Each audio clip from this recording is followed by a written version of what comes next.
അതുപോലെ തന്നെ ശ്രുതിയും കൂടി ചേർന്നിട്ട് വീട്ടിലേക്ക് വൈകുന്നേരം കയറി വരികയാണ്. വരുമ്പോൾ തന്നെ സ്വീറ്റ്സ് ഒക്കെ മേടിച്ചിട്ടാണ് കേട്ടോ വരുന്നത്. വന്ന ഉടനെ തന്നെ എല്ലാവരോടുമായിട്ട് ഒരു സന്തോഷ വാർത്ത പറയാനുണ്ടെന്ന് പറഞ്ഞുകൊണ്ടാണ് ശ്രുതി അങ്ങോട്ടേക്ക് കയറി വരുന്നത്. വന്നിട്ട് ആദ്യം തന്നെ ചന്ദ്രമതിക്ക് സ്വീറ്റ്സ് കൊടുക്കുന്നുണ്ട് കേട്ടോ. നീ എന്തിനാണ് ഇപ്പൊ സ്വീറ്റ്സ് ഒക്കെ മേടിച്ചുകൊണ്ട് വന്നിരിക്കുന്നത് എന്നുള്ള കാര്യം ചന്ദ്രമതി ചോദിക്കുന്ന സമയത്ത് അമ്മേ ഇന്ന് എനിക്കൊരു വലിയ ഓർഡർ കിട്ടി എന്നുള്ള കാര്യം പറയുകയാണേ. മധുരം കൊടുത്തത് കൊണ്ട് തന്നെ എല്ലാവർക്കും എന്താണ് ആ ഗുഡ് ന്യൂസ് എന്ന് അറിയാൻ വേണ്ടിയിട്ട് ഭയങ്കര ആകാംക്ഷയിലാണ്. അങ്ങനെ അവരടുത്ത് പറയുന്നുണ്ട്, ഒരു ബിൽഡേഴ്സ് കമ്പനി ഏകദേശം 700ഓളം ഫ്ലാറ്റുകൾ പുതിയതായിട്ട് നിർമ്മിച്ചു കൊടുക്കുന്നുണ്ട്. ആ അപ്പാർട്ട്മെന്റ്സിലേക്ക് വേണ്ടിയിരിക്കുന്ന എല്ലാ ഹോം അപ്ലയൻസസും തങ്ങളുടെ ഷോറൂമിൽ നിന്ന് മേടിക്കാം എന്നുള്ള കാര്യം അവർ പറഞ്ഞു എന്നുള്ള കാര്യം പറയുകയാണ് കേട്ടോ ചെയ്യുന്നത്. ഏകദേശം 40 ലക്ഷത്തോളം രൂപ വരുന്ന സാധനങ്ങളായിരിക്കും ഏകദേശം അവർ മേടിക്കാൻ വേണ്ടി പോകുന്നതെന്നുള്ള കാര്യം കൂടി കേൾക്കുമ്പോഴേക്കും ചന്ദ്രമതിയാണെന്നുണ്ടെങ്കിൽ വാ പൊളിച്ചിങ്ങനെ നിൽക്കുവാണേ. അത് കാണുന്ന സച്ചി പറയുന്നുണ്ട്, അച്ഛ അമ്മയുടെ അടുത്ത് വായ അടച്ചിരിക്കാൻ വേണ്ടി പറ, ഈച്ച കയറി പോകും എന്നുള്ള കാര്യമൊക്കെ. അത് കേൾക്കുമ്പോൾ ചന്ദ്ര വായ അടയ്ക്കാണ്.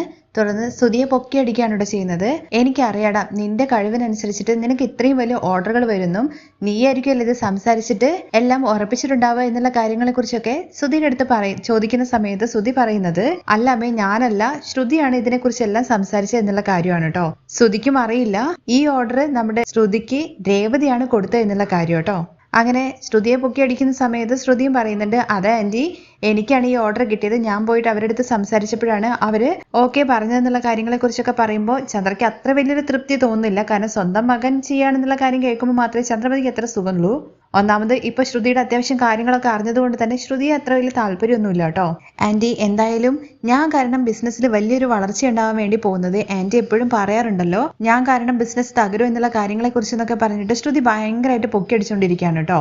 ഈ ഓർഡർ കിട്ടിയത് രേവതിക്കാണെന്നുള്ള കാര്യം വർഷയ്ക്ക് നന്നായിട്ട് അറിയാം. കാരണം വർഷയുടെ റെസ്റ്റോറന്റിൽ ഫുഡ് കഴിക്കാൻ വേണ്ടി വന്നിരിക്കുന്ന മാഡവുമായിട്ട് സംസാരിച്ചിട്ടാണ് നമ്മുടെ രേവതിക്ക് ഇങ്ങനൊരു ഓർഡർ കിട്ടിയത്. കാരണം രേവതി ആ അപ്പാർട്ട്മെന്റ്സിലൊക്കെ പൂ കൊടുക്കാനുള്ള ഏർപ്പാട് ആ ലേഡി ചെയ്തു കൊടുക്കുക എന്നുള്ള കാര്യത്തെക്കുറിച്ച് പറഞ്ഞപ്പോൾ ആ അപ്പാർട്ട്മെന്റ്സ് മാത്രമായിട്ടല്ല അവർ വിൽക്കാൻ വേണ്ടി പോകുന്നത്, അതിനകത്ത് അവർക്ക് TV അതിൽ വേണ്ട കാര്യങ്ങൾ എല്ലാം പ്ലേസ് ചെയ്തതിന് ശേഷമാണ് വിൽക്കുന്നത് എന്നുള്ള കാര്യം കേൾക്കുമ്പോൾ, അങ്ങനെയാണെന്നുണ്ടെങ്കിൽ നിങ്ങൾ ഓൾറെഡി സാധനങ്ങൾ മേടിച്ചോ എന്നുള്ള കാര്യം രേവതി ചോദിക്കുന്നുണ്ട്. ഇല്ല എന്ന് പറയുമ്പോൾ ഇങ്ങനെ സച്ചേട്ടന് ഏട്ടന് ഇങ്ങനെ ഒരു കടയുണ്ടെന്നുള്ള കാര്യത്തെക്കുറിച്ച് രേവതിയാണ് അവരുടെ മുമ്പിൽ പ്രസന്റ് ചെയ്യുന്നത്. അങ്ങനെ രേവതിയുടെ അടുത്ത് ആ കടയിലെ ഓണർ അടുത്ത് എൻ്റെ അടുത്ത് വന്ന് സംസാരിക്കാൻ വേണ്ടി പറയാനാ പറയുന്നത്.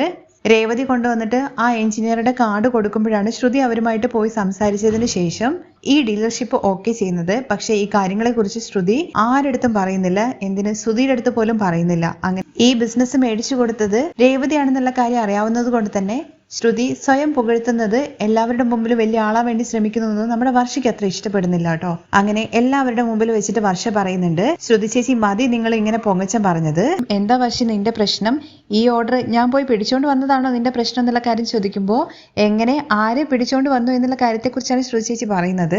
ഈ മേഡത്തെ എങ്ങനെയാണ് ശ്രുതി ചേച്ചിക്ക് പരിചയം എന്നുള്ള കാര്യം ഒന്ന് പറയൂ എന്നുള്ള കാര്യം വർഷ ചോദിക്കുകയാണേ. അത് ശരിയാണല്ലോ വർഷ ചോദിച്ചത്, പരശ്രുതി നിനക്ക് എങ്ങനെയാണ് ഈ ലേഡിയെ അറിയുന്നത് എന്നുള്ള കാര്യത്തെക്കുറിച്ച് ചന്ദ്രയും ചോദിക്കുന്നുണ്ട്. അപ്പോഴേക്കും ശ്രുതിയാണെന്നുണ്ടെങ്കിൽ കിടന്ന് ഉരുണ്ട് കളിക്കുന്നുണ്ട്, അതെന്റെ ക്ലയന്റ് അത് ഇതെന്നൊക്കെ പറഞ്ഞിട്ട്. ഇത് കേട്ട വർഷ ചോദിക്കുന്നുണ്ട്, ഇത് ശ്രുതി ചേച്ചിയുടെ ക്ലയന്റ് ആണോ അതോ രേവതി ചേച്ചിയുടെ ക്ലയന്റ് ആണോ എന്നുള്ള കാര്യം. വർഷേ നീ എന്തൊക്കെയായി സംസാരിക്കുന്നത് എന്നുള്ള കാര്യം ചോദിച്ചുകൊണ്ട് ശ്രുതി നമ്മുടെ രേവതിയാണ് കേട്ടോ നോക്കുന്നത്. അപ്പോഴേക്കും വർഷ പറയുന്നുണ്ട്, എന്തിനാണ് രേവതി ചേച്ചിയെ നോക്കുന്നത്, മതി വർഷ നീ മിണ്ടാതിരിക്കുക എന്നുള്ള കാര്യത്തെക്കുറിച്ച് രേവതി പറയുമ്പോഴേക്കും രേവതി ചേച്ചി ഇങ്ങനെ മിണ്ടാതിരിക്കേണ്ട കാര്യമൊന്നുമില്ല, ചേച്ചി ഇങ്ങനെ എല്ലാവരുടെ മുമ്പിൽ നല്ല പിള്ള ചുമയേണ്ട കാര്യമില്ല, ചേച്ചിക്ക് നല്ലത് ചെയ്യുന്ന ആൾക്കാരെടുത്ത് മാത്രം ചേച്ചി ഈ ആറ്റിറ്റ്യൂഡ് കാണിച്ചാൽ മതി. പക്ഷെ ഒരിക്കലും സുധേട്ടനും അതുപോലെ തന്നെ ശ്രുതി ചേച്ചിയും നിങ്ങൾ രണ്ടുപേരും നന്നാവണമെന്ന് വിചാരിച്ചിട്ട് ഒരു കാര്യവും ചെയ്യില്ല. നിങ്ങൾക്കെതിരെ എന്താണോ ചെയ്യാൻ വേണ്ടി പറ്റുക അതിനുള്ള അവസരം കാത്തു നിൽക്കുന്ന ആൾക്കാരാണ്. അങ്ങനത്തെ ഇവർക്ക് വേണ്ടി ചേച്ചി ഇത്രയും വലിയൊരു ഓർഡർ പിടിച്ചു കൊടുത്തിട്ട് ഇങ്ങനെ ശ്രുതി ചേച്ചി പൊക്കി പറയുന്ന സമയത്ത് ചേച്ചി ഇതിനെ മിണ്ടാതിരിക്കുന്നത്, നീ എന്തൊക്കെ വർഷമായി പറയുന്നത് എന്നുള്ള കാര്യം ചന്ദ്രമതിക്ക് ഇതൊന്നും കേട്ടിട്ട് മനസ്സിലാവാത്തോണ്ട് ചോദിക്കുന്നുണ്ട്. ആന്റി ഇതിൽ കൂടുതൽ എനിക്ക് മിണ്ടാതിരിക്കാൻ വേണ്ടി പറ്റില്ല, ചേച്ചി പറയുന്ന കാര്യങ്ങളൊന്നും കേട്ടിട്ട് അങ്ങനെ സൈലന്റ് ആയിട്ട് ഇരിക്കാൻ എനിക്ക് വയ്യ. ഇതെല്ലാം കേട്ട് ശ്രീകാന്ത് ചോദിക്കുന്നുണ്ട്, പക്ഷേ നീ എന്തൊക്കെയായി പറയുന്നത് എന്നുള്ള കാര്യം എല്ലാവർക്കും മനസ്സിലാവുന്ന രീതിയിൽ ഞാൻ പറഞ്ഞു തരാം എന്ന് പറഞ്ഞിട്ട് ഈ വലിയ ഓർഡർ ശ്രുതി ചേച്ചിക്ക് പിടിച്ചു കൊടുത്തത് രേവതി ചേച്ചി എന്നുള്ള കാര്യം പറയാണേ. നീ എന്താ വർഷമായി പറയുന്നതെന്ന് ചന്ദ്ര വീണ്ടും ചോദിക്കുമ്പോൾ, അതെ ആന്റി ഇന്ന് എന്റെ റെസ്റ്റോറന്റിൽ ഷെഫ് ഉണ്ട്, ആ ഷെഫിന്റെ ആന്റി വന്നിട്ടുണ്ടായിരുന്നു ഭക്ഷണം കഴിക്കാൻ വേണ്ടിയിട്ട്. അതേസമയം തന്നെയായിരുന്നു രേവതി ചേച്ചി അങ്ങോട്ടേക്ക് വന്നത്. അവരാണെന്നുണ്ടെങ്കിൽ അവരുടെ ഫ്രണ്ടുമായിട്ടായിരുന്നു വന്നിട്ടുണ്ടായിരുന്നത്. ആ ലേഡി ഒരു കൺസ്ട്രക്ഷൻ ഫീൽഡിൽ വർക്ക് ചെയ്യുന്ന ലേഡിയാണ്. അതുകൊണ്ട് തന്നെ അവര് 700ഓളം അപ്പാർട്ട്മെന്റ്സ് ഉണ്ടാക്കിയിട്ട് വിൽക്കാൻ വേണ്ടി നിൽക്കുകയാണ്. ആ അപ്പാർട്ട്മെന്റ്സിലെ പൂവിന്റെ ഓർഡർ എല്ലാം രേവതി ചേച്ചിക്ക് പിടിച്ചു കൊടുക്കോ എന്നുള്ള കാര്യത്തെക്കുറിച്ച് ആന്റി ചോദിച്ച സമയത്താണ് അവര് അതിന് വേണ്ട കാര്യങ്ങളെല്ലാം ചെയ്തു തരാം എന്നുള്ള കാര്യം പറഞ്ഞത്. അപ്പോഴാണ് അവര് പറഞ്ഞത് അപ്പാർട്ട്മെന്റ്സ് വിൽക്കുന്നത് വിത്ത് ഹോം അപ്ലയൻസ് എല്ലാം പ്ലേസ് ചെയ്തുകൊണ്ടാണ് എന്നുള്ള കാര്യത്തെക്കുറിച്ച്. അപ്പോൾ അത് മേടിച്ചോ എന്നുള്ള കാര്യം രേവതി ചേച്ചി അങ്ങോട്ട് ചോദിക്കുകയാണ് ചെയ്തത് അവരുടെ അടുത്ത് നിന്നും. അങ്ങനെ മേടിച്ചിട്ടില്ല എന്നുള്ള കാര്യം പറയുമ്പോൾ സ്വന്തം ഹസ്ബൻഡിന്റെ ചേട്ടൻ ഇങ്ങനെ ഒരു കട നടത്തുന്നുണ്ട് എന്നുള്ള കാര്യം പറഞ്ഞിട്ട് അവർക്ക് ഈ ഓർഡർ കൊടുക്കൂ എന്നുള്ള കാര്യത്തെക്കുറിച്ച് രേവതി ചേച്ചിയാണ് അവരുടെ അടുത്ത് അങ്ങോട്ട് ചോദിച്ചത് എന്നുള്ള കാര്യം എല്ലാവരുടെ മുമ്പിൽ വെച്ചിട്ടും നമ്മുടെ വർഷ പറയുകയാണേ.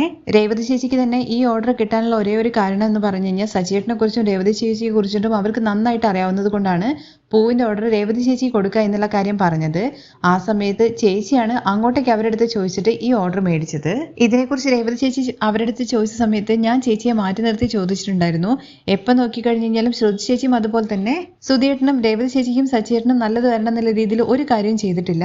പിന്നെ എന്തിനാണ് ഇങ്ങനെ ഒരു ഓർഡർ പിടിച്ചു കൊടുക്കുന്നത് എന്നുള്ള കാര്യത്തെക്കുറിച്ച്. ഇത്രയും വലിയൊരു ഓർഡർ കിട്ടിക്കഴിഞ്ഞു കഴിഞ്ഞാൽ നമ്മുടെ കുടുംബത്തിലേക്കും കൂടി അത് കാര്യം ഉണ്ടാവും എന്നുള്ള കാര്യം പറഞ്ഞുകൊണ്ടാണ് രേവതി ചേച്ചി അവർക്ക് വേണ്ടിയിട്ട് ഈ ഓർഡർ പിടിച്ചു കൊടുത്തത്. ഇപ്പൊ സുധിയേട്ടനായാലും ശരി ശ്രുതി ചേച്ചി ആയാലും ശരി എപ്പോഴെങ്കിലും സച്ചിയേട്ടനും അതുപോലെ രേവതി ചേച്ചി നന്നായിട്ടിരിക്കണം എന്ന് വിചാരിച്ചിട്ട് എന്തെങ്കിലും ഒരു കാര്യം ഇന്നേ വരെ ചെയ്തിട്ടുണ്ടോ? ഞാൻ മനസ്സിലാക്കിയെടുത്തോളം ഞാൻ ഇവിടെ വന്നതിന് ശേഷം അങ്ങനെ ഒരു സംഭവം നടന്നിട്ടേ ഇല്ല. എന്തെങ്കിലും മോശപ്പെട്ട കാര്യമാണെന്നുണ്ടെങ്കിൽ അത് ചെയ്യും. പിന്നെ അവരുടെ വളർച്ചയാണെന്നുണ്ടെങ്കിൽ നിങ്ങൾക്ക് ഇഷ്ടമല്ല. ശരിക്കും രേവതി ചേച്ചി ഭയങ്കര ഗ്രേറ്റ് ആണ് എന്നും ചേച്ചിക്ക് വേണ്ടിയിട്ട് ഇത്രയും മോശപ്പെട്ട കാര്യങ്ങൾ ചെയ്തിട്ടുണ്ടെന്നുണ്ടെങ്കിലും മറ്റുള്ളവർ നന്നാവണം എന്ന് വിചാരിച്ചിട്ട് ചേച്ചിയുടെ ഈ മനസ്സുണ്ടല്ലോ അത് വലുതാണ്. വർഷ രേവതിയെ കുറിച്ച് പറയുന്നത് കേൾക്കുമ്പോൾ രവിയും പറയുന്നുണ്ട്, വർഷ നീ പറഞ്ഞത് ശരി തന്നെയാണ്, രേവതി അങ്ങനെ തന്നെയാണ്. അവളുടെ മനസ്സിന്റെ വലുപ്പൊന്നും ആർക്കും ഉണ്ടാവില്ല.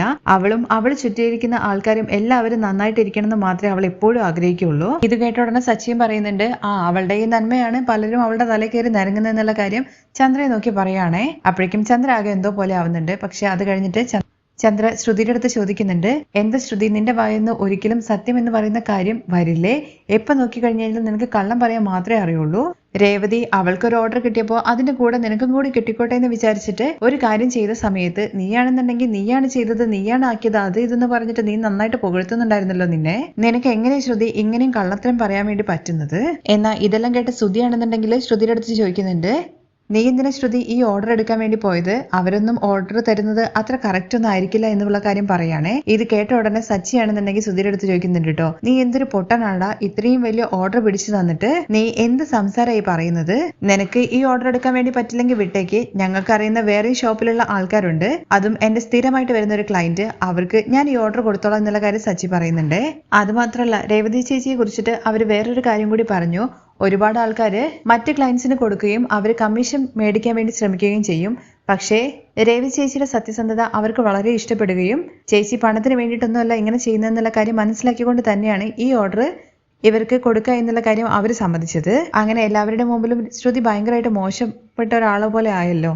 ശ്രുതിക്ക് ഭയങ്കരമായിട്ട് ദേഷ്യം വരുന്നുണ്ട്. കാരണം രേവതി ഈ ഓർഡർ ശ്രുതിക്ക് കൊടുക്കുന്ന സമയത്ത് രേവതിയാണ് തനിക്ക് ഇങ്ങനെ ഒരു ഓർഡർ തന്നെന്നുള്ള കാര്യം ഒരിക്കലും ആരുടെ പറയരുത് എന്നുള്ള കാര്യം രേവതിയുടെ അടുത്ത് നമ്മുടെ ശ്രുതി പ്രത്യേകമായിട്ട് പറഞ്ഞിട്ടുണ്ടായിരുന്നേ. പക്ഷെ ഒരിക്കലും വർഷ ഇങ്ങനെ ഒരു കാര്യം ചെയ്യുന്നുള്ള കാര്യം ശ്രുതി പ്രതീക്ഷിച്ചില്ലല്ലോ. അങ്ങനെ ആ ദേഷ്യത്തിൽ എല്ലാവരും പോയി കഴിഞ്ഞതിന് ശേഷം നമ്മുടെ രേവതിക്ക് അരികിലേക്ക് ചെല്ലുവാണ് കേട്ടോ ശ്രുതി. രേവതി നീ എന്ത് പണിയാ ചെയ്തത്? ആരടുത്തും ഈ ഓർഡർ പിടിച്ചെന്ന കാര്യത്തെക്കുറിച്ച് പറയരുത് എന്നുള്ള കാര്യം പറഞ്ഞിട്ടും വർഷയെ ഉപയോഗിച്ചിട്ട് എല്ലാവരുടെയും മുമ്പിൽ വെച്ചിട്ട് എന്നെ നാണം കെടുത്തിയില്ലേ? ഒരിക്കലും ശ്രുതി ഞാൻ അങ്ങനെയൊന്നും വിചാരിച്ചിട്ടല്ല നിനക്ക് ഈ ഓർഡർ പിടിച്ചു തന്നത്. പിന്നെ ഈ ഓർഡർ തരുന്ന സമയത്ത് വർഷയും എന്റെ കൂടെ തന്നെ ഉണ്ടായിരുന്നു എന്നുള്ള കാര്യം പറയുകയാണേ. അങ്ങനെ വർഷ രേവതിയുടെ കൂടെ ഉണ്ടായിരുന്നെങ്കിൽ അത് എന്റെ അടുത്ത് മുന്നേ പറയേണ്ടതായിരുന്നു. അങ്ങനെ ആ കാര്യം ഞാൻ അറിഞ്ഞിട്ടുണ്ടായിരുന്നെങ്കിൽ ഉറപ്പായിട്ടും വർഷയുടെ അടുത്ത് എല്ലാവരുടെ മുമ്പിൽ വെച്ചിട്ട് പറയരുത് എന്നുള്ള കാര്യം ഞാൻ അവളുടെ അടുത്ത് പറഞ്ഞേനെ. എന്തായാലും ഈ ഓർഡർ പിടിച്ചുകൊണ്ട് തന്നിട്ട് എന്നെ എല്ലാവരുടെയും മുമ്പിൽ നാണം കെടുത്താനായിരുന്നു അല്ലേ തന്റെ ഉദ്ദേശം? ഇനി എന്തായാലും എനിക്ക് പിടിച്ചു തരുന്ന ഒരു ഓർഡറും വേണ്ട, നിന്റെ ഒരു സഹായം വേണ്ട എന്നൊക്കെ പറഞ്ഞിട്ട് കല്ല് തുള്ളിയിട്ട് ശ്രുതി അവിടുന്ന് പോകുന്നുണ്ട്.